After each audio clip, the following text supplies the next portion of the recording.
चलिए जानते हैं आज की देश और दुनिया की सिलेक्टेड काम की और 50 बड़ी खबरों को सिर्फ 10 मिनट में। पर अभी तक आपने इस वीडियो को लाइक नहीं किया है तो लाइक कर दीजिए, चैनल को भी सब्सक्राइब कीजिए।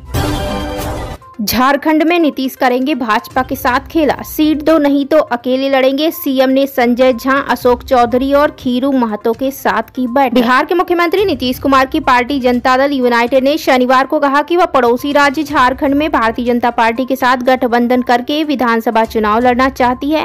मुख्यमंत्री ने अपने आधिकारिक आवास पर पार्टी की एक बैठक की अध्यक्षता की। इसमें झारखंड के प्रभारी व जेडीयू के कार्यकारी अध्यक्ष संजय कुमार झा, बिहार के मंत्री अशोक चौधरी और झारखंड जेडीयू की इकाई के प्रमुख एवं राज्यसभा सांसद खीरू महतो सहित अन्य लोग शामिल हुए। महाराष्ट्र की माझी लड़की बहन योजना का वित्त विभाग कर रहा विरोध, मंत्री अजित पवार ने दिया जवाब। बता दें कि महाराष्ट्र के उप मुख्यमंत्री और वित्त और योजना मंत्री अजित पवार ने एक्स सोशल मीडिया के माध्यम से ऐसी निराधार खबरें देना बंद करने का आग्रह किया है।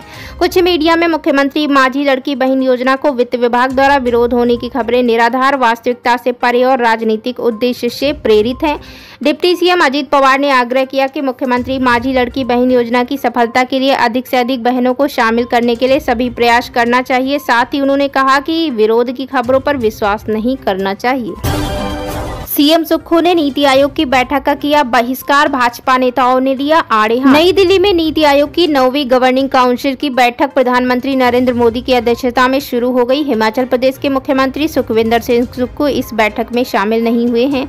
बता दें कि केंद्रीय बजट से नाराज इंडिया गठबंधन शासित राज्यों ने नीति आयोग की बैठक का बहिष्कार करने का निर्णय लिया है। ऐसे में मुख्यमंत्री ने इस बैठक में शामिल होने से इनकार कर दिया है।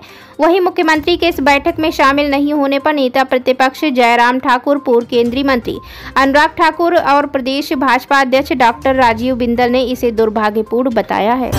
ट्रंप ने कमला हैरिस को बताया निकम्मी, कहा अमेरिकी इतिहास में सबसे खराब राष्ट्रपति साबित होंगी। अमेरिका में नवंबर में प्रस्तावित राष्ट्रपति चुनाव के लिए रिपब्लिकन पार्टी के उम्मीदवार डोनाल्ड ट्रंप ने डेमोक्रेटिक पार्टी की दावेदारी की दौड़ में शामिल कमला हैरिस पर हमला तेज करते हुए कहा कि अगर वह निर्वाचित हुई तो अमेरिका के इतिहास में सबसे खराब उदारवादी राष्ट्रपति साबित होंगी। निवर्तमान राष्ट्रपति जो बाइडेन के राष्ट्रपति पद की दौड़ से पीछे हटने के बाद अब उपराष्ट्रपति हैरिस डेमोक्रेटिक पार्टी की संभावित प्रत्याशी। अमेरिका के पूर्व राष्ट्रपति डोनाल्ड ट्रंप ने हाल ही में एक सार्वजनिक भाषण में कमला हैरिस पर कड़ा हमला किया और राष्ट्रपति जो बाइडेन के प्रशासन की आलोचना की। ट्रंप ने हैरिस को निकम्मी कहकर संबोधित किया। यह टिप्पणी उनके लिए एक गहरा कटाक्ष थी। मेरा माइक बंद कर दिया, 5 मिनट से अधिक बोलने नहीं दिया। नीति आयोग की बैठक से बाहर निकली ममता बनर्जी। बता दें कि पश्चिम बंगाल के मुख्यमंत्री ममता बनर्जी शनिवार को प्रधानमंत्री नरेंद्र मोदी की अध्यक्षता में आयोजित नीति आयोग की बैठक से नाराज होकर बाहर चली गई। ममता ने बैठक में राजनीतिक भेदभाव का आरोप लगाते हुए कहा कि उनका माइक्रोफोन म्यूट कर दिया गया और उन्हें 5 मिनट से अधिक बोलने की अनुमति नहीं दी गई, जबकि अन्य मुख्यमंत्रियों को अधिक समय दिया गया। ममता बनर्जी ने नीति आयोग की बैठक से बाहर निकलने के बाद संवाददाताओं से कहा कि मैं बोलना चाहती थी लेकिन मेरा माइक म्यूट कर दिया गया। मुझे केवल 5 मिनट बोलने की अनुमति दी गई। मुझसे पहले लोगों ने 10 से 20 मिनट तक बोला। बैठक के बीच में ही बाहर निकलते हुए बनर्जी ने कहा, मैं विपक्ष की एकमात्र सदस्य थी जो इसमें भाग ले रही थी, लेकिन फिर भी मुझे बोलने नहीं दिया गया। यह अपमानजनक है। गोल्ड में आई सबसे बड़ी गिरावट से लोगों को हुआ नुकसान, डूब गए 11 लाख करोड़। जी हां, बता दें बजट में वित्त मंत्री निर्मला सीतारमण के गोल्ड पर कस्टम ड्यूटी घटाने के ऐलान के साथ ही सोने की कीमतों में 5% से अधिक की गिरावट आई।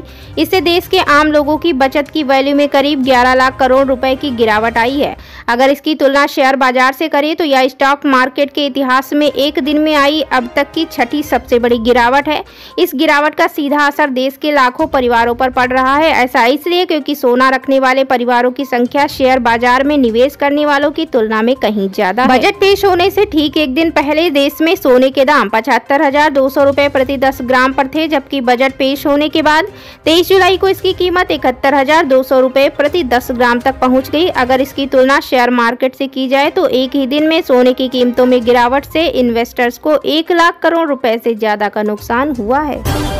बंगाल में अराजक स्थिति, लोगों को न्याय दिलाएं, अधीर रंजन ने राष्ट्रपति मुर्मू को लिखी चिट्ठी। बता दें कि कांग्रेस नेता अधीर रंजन चौधरी ने शनिवार को राष्ट्रपति द्रौपदी मुर्मू को पत्र लिखा है। लेटर में उन्होंने आरोप लगाया कि पश्चिम बंगाल में अराजक स्थिति है। चौधरी ने पत्र में राज्य में कानून व्यवस्था बहाल करने के लिए राष्ट्रपति से हस्तक्षेप करने की मांग भी की है।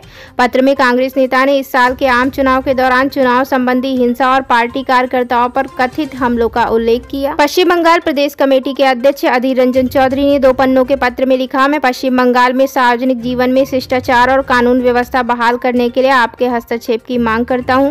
मेरे लिए व्यक्तिगत स्तर पर राज्य में अराजक स्थिति को देखना न केवल परेशान करने वाला है बल्कि बहुत भी पीड़ादायक है, जिसका कारण सत्तारूढ़ पार्टी का विपक्ष के कार्यकर्ताओं, समर्थकों और समर्थकों के प्रति क्रूर रवैया है। ओलंपिक उद्घाटन से ठीक पहले मिली बम की धमकी, फ्रांस में आगजनी और तोड़फोड़, ठप हुआ रेल नेटवर्क। बता दें कि ओलंपिक गेम्स 2024 की मेजबानी कर रहे फ्रांस में खेल समारोह शुरू होने से ठीक पहले कई स्थानों पर आगजनी और तोड़फोड़ की गई। इतना ही नहीं, देश की हाई स्पीड रेल नेटवर्क पर भी हमला किया गया और कई ट्रेनों में तोड़फोड़ की गई।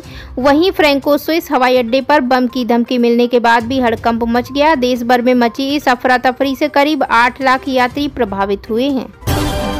मेरठ में कार की टक्कर से कांवड़ खंडित होने पर कांवड़ियों ने 4 लोगों को पीटा, कार में तोड़फोड़। उत्तर प्रदेश के मेरठ जिले में दिल्ली देहरादून हाईवे और दिल्ली मेरठ एक्सप्रेस वे के टी पॉइंट पर शुक्रवार को कार की टक्कर से कांवड़ खंडित हो गई।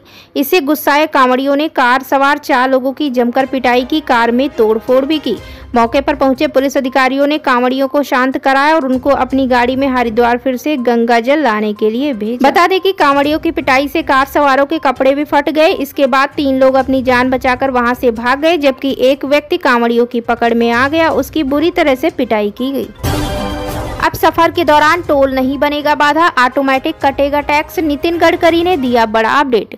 बता दें कि केंद्रीय परिवहन मंत्री नितिन गडकरी ने मौजूदा टोल टैक्स व्यवस्था खत्म करने की घोषणा की है। उन्होंने गुरुवार को यह जानकारी साझा करते हुए कहा कि अब से सड़कों पर लोगों को जगह जगह रुककर टोल टैक्स नहीं देना होगा, बल्कि यह प्रक्रिया ऑटोमेटिक हो जाएगी।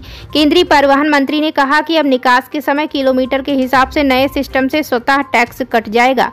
यह 2 महीने के भीतर शुरू हो सकता है। उन्होंने बताया कि सड़क के उपयोग के आधार पर पैसा सीधे बैंक खातों से काटा जाएगा, जिससे यात्रियों का समय और पैसा बचेगा। पलटे जाएंगे 49 साल पहले लगी इमरजेंसी के इतिहास के पन्ने, सभापति धनखड़ ने सरकार को दिए निर्देश।